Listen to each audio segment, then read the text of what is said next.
आपको मिलवाते हैं बीकानेर की गोल्डन दादी से, जो कि 93 साल की उम्र में पूरे देश के लिए मिसाल बन गई है। यह रिपोर्ट देखिए।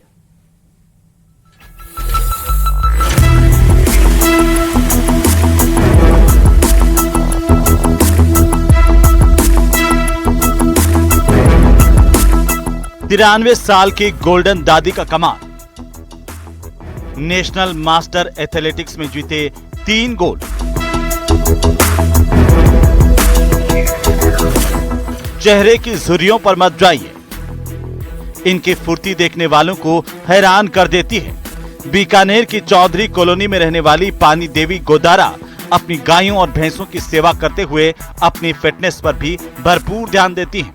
इन्होंने हाल ही में बेंगलुरु में आयोजित 45वीं नेशनल मास्टर एथलेटिक्स चैंपियनशिप में शॉटपुट 100 मीटर दौड़ और डिस्कस थ्रो में गोल्ड मेडल जीतकर अपनी शानदार फिटनेस और क्षमताओं का सबूत दिया है।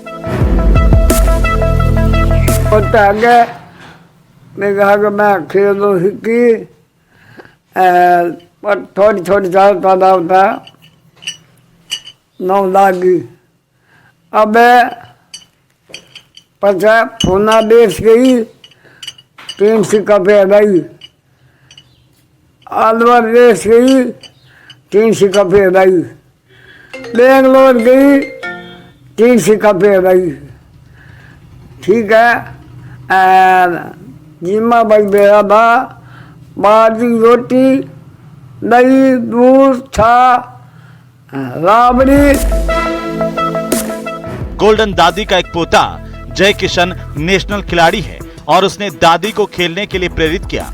एक दिन दादी पोते के साथ स्टेडियम गई और वहां से अभ्यास का सिलसिला शुरू हो गया।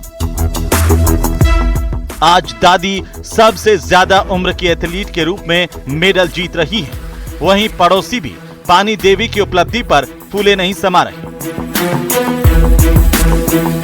ये मेरी दादी है, 93 साल की हैं। इनको स्पोर्ट्स का बहुत ही शौक है और हाल ही में ये बेंगलोर जाके खेल के आए तो मेडल जीते। और दादी की भी इच्छा है कि विदेश में जाके देश के लिए मेडल जीते। एक बड़ा भाई है जय किशन, वो एथलेटिक प्लेयर था, तो वो बच्चों को, विकलांग बच्चों को तैयारी करवाता था, तो दादी उनके साथ चली गई। दादी ने देखा कि ये तो अच्छा काम है।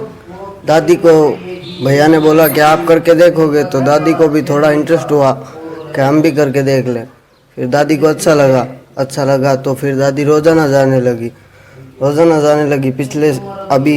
पिछले दिनों बेंगलोर जाके 3 मेडल जीत के आई। 93 साल की उम्र में भी ये गोल्ड मेडल जीत रही है और हमें इनसे ये प्रेरणा लेनी चाहिए, युवा वर्ग को और बड़े बुजुर्गों सभी को, कि ये 93 साल की उम्र में अगर 3-3, 4-4 मेडल जीत रही है और विदेश में जाकर के खेलने की इच्छा रखते हैं, तो इससे बेहतर कुछ नहीं हो सकता। पानी देवी का इंडोनेशिया में सितंबर में आयोजित होने वाली एशियन मास्टर एथलीट में सिलेक्शन हो गया है। उम्मीद संजोई जा सकती है कि पानी देवी प्रतियोगिता में शामिल होने जा रहे दूसरे खिलाड़ियों को पानी पिलाकर मानेंगी।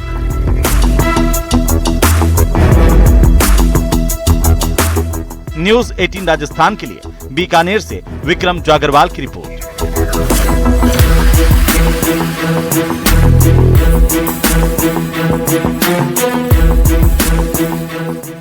पूर्व सीएम अशोक गहलोत क्या कुछ कह रहे हैं, सुनवाते हैं आपको।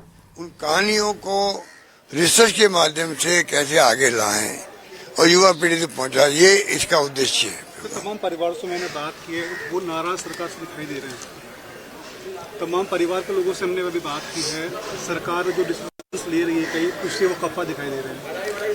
अभी तो उनकी अच्छी बात आपसे हुई होगी, तो सबकी अपनी अपनी भावना देखिए।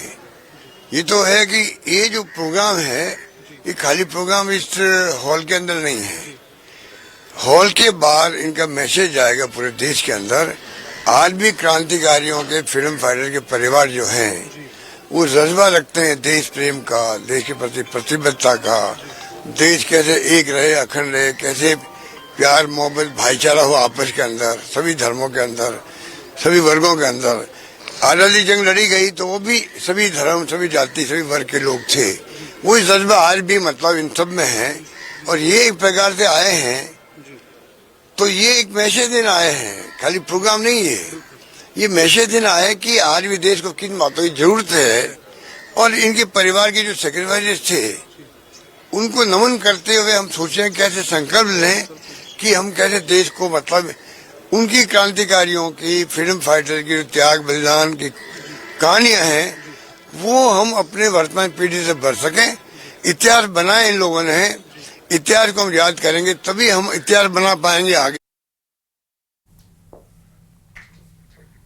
चलिए आगे बढ़ते हैं। इंडियन प्रीमियर लीग के 18वें सीजन का पहला डबल डेकर आज खेला जाएगा, डबल हेडर। और दिन के पहले मुकाबले में दोपहर 3:30 बजे से सनराइजर हैदराबाद का सामना हैदराबाद में राजस्थान रॉयल्स से होगा। दोपहर 3:30 बजे दोनों टीमें भिड़ेंगी और इस बार राजस्थान की कमान रियान पराग के हाथ में है। आपको बता दें कि हैदराबाद और राजस्थान का हेड टू हेड रिकॉर्ड कांटे की टक्कर का रहा है। आईपीएल में दोनों टीमों के बीच 20 मुकाबले खेले गए हैं। 11 बार सनराइजर्स हैदराबाद और 9 बार राजस्थान रॉयल्स ने जीत दर्ज की है। दोनों ने एक-एक खिताब जीता है। तो आज का मुकाबला काफी दिलचस्प रहने वाला है। रियान पराग के हाथ में राजस्थान की कमान है और ऐसे में आज आईपीएल में राजस्थान वर्सेस हैदराबाद के बीच ये दिलचस्प मुकाबला रहने वाला है। आईपीएल का दंगल शुरू हो गया है। कल पहला मैच हो गया था। केंद्रीय मंत्री गजेंद्र सिंह शेखावत दूसरे दिन भी जैसलमेर और पोखरण के दौरे पर रहेंगे। केंद्रीय मंत्री पोखरण स्थित पंचायत समिति सांकड़ा सभागार में जिले की व्यवस्थाओं सहित योजनाओं की प्रगति रिपोर्ट लेंगे। गजेंद्र सिंह शेखावत ने वन स्टेट वन इलेक्शन को लेकर कहा है कि ग्राम पंचायतों और नगर निकाय के वार्डों का परिसीमन किया जा रहा है ताकि चुनाव सभी एक साथ करवाए जा सके। कांग्रेस सरकार ने अपनी मनमर्जी से ग्राम पंचायतों और वार्डों का परिसीमन करके तानाशाही की, जिसको लेकर परिसीमन जरूरी है। कई नई ग्राम पंचायत और नए राजस्व गांव बनाने से विकास कार्य होंगे। बढ़ते हुए अर्बनाइजेशन, इन सब के चलते हुए इस तरह की प्रक्रिया सामान्य तौर पर होती हैं। लेकिन गत सरकार के समय जिस तरह से राजनीतिक उद्देश्यों और राजनीतिक स्वार्थों की पूर्ति के लिए पंचायतों को पंचायती राज व्यवस्था में और स्थानीय निकाय में नगरपालिका के वार्डों को तोड़ा मरोड़ा गया था, अपने राजनीतिक हित के अनुरूप जिस तरह से इन सब का डिलिमिटेशन करके जिस तरह से बनाया गया था, एक बार वापस दुरुस्त हो, चीजें एकदम ट्रांसपेरेंट तरीके से बने और उसके साथ साथ में one state one election, one nation one election की जो माननीय प्रधानमंत्री जी की परिकल्पना है उसके अनुरूप एक साथ हम सब चुनाव करा पाए। डूंगरपुर में भगवान आदिनाथ के जन्म कल्याणक महोत्सव पर दिगंबर जैन समाज की ओर से जिले भर में विभिन्न कार्यक्रम आयोजित किए जा रहे। इसी कड़ी में शहर में विभिन्न कार्यक्रम आयोजित हुए। इस मौके पर आरिका सुभूषण मती माताजी के सानिध्य में जैन समाज की ओर से सुबह शहर की प्रगति नगर जैन मंदिर से प्रभात फेरी निकाली गई। प्रभात फेरी शहर के विभिन्न मार्गों से निकली। वहीं इस दौरान प्रभात फेरी में शामिल लोगों ने भगवान महावीर के जयकारे लगाए। प्रभात फेरी दोबारा प्रगति नगर पहुंची, जहां जैन मंदिर में ध्वज वंदन किया गया।